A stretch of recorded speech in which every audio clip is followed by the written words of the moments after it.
I took a speech class. There were several students who had a real fear of public speaking. So to calm their nerves, our professor taught us something called kabuki lion.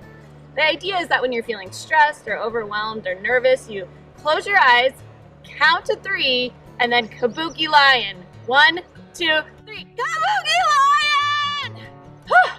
It stuck with me over the years, and from time to time, when I feel like the tension of a situation needs to shift, I'll suggest a good old kabuki lion.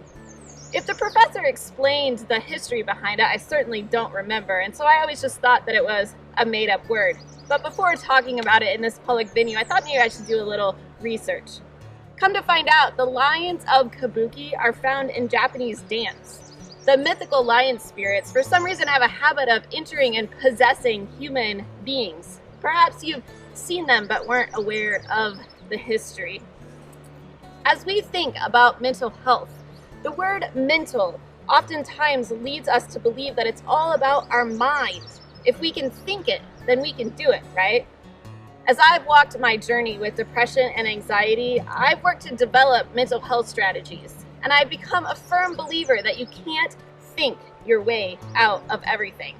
Sometimes you have to kabuki lion. You have to let it out with your body. After our first miscarriage, I started attending an exercise class called Nia. Part of the experience is using your voice. The hi-yas of things like karate are used, or the drumming sounds that encourage you to just let it out even if you don't have words. Now this can get some pretty weird looks from others using the gym because white Americans oftentimes have a hard time with this level of expression. I have a friend that works at a children's hospital, and he oftentimes has to intervene when doctors and nurses are uncomfortable with African women's cries of grief. It shouldn't seem foreign to us though. Just think of Jesus in the Garden of Gethsemane. He falls to his knees. While the others slept, he cries out. As we continue to move through COVID-19 and the outrage surrounding racial injustice, I encourage you to find your kabuki lion. It doesn't solve the problem, but I've found that it sure helps me look at the problem through a different window. Using your voice doesn't mean that you're crazy. It doesn't mean that you can't deal with the stress. It means that you're giving the stress a way out.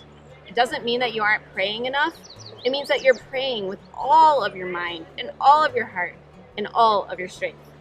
I oftentimes tell my kids it's okay to yell and scream when we're mad. It's okay to hit a pillow. I wonder if we can give ourselves the same permission.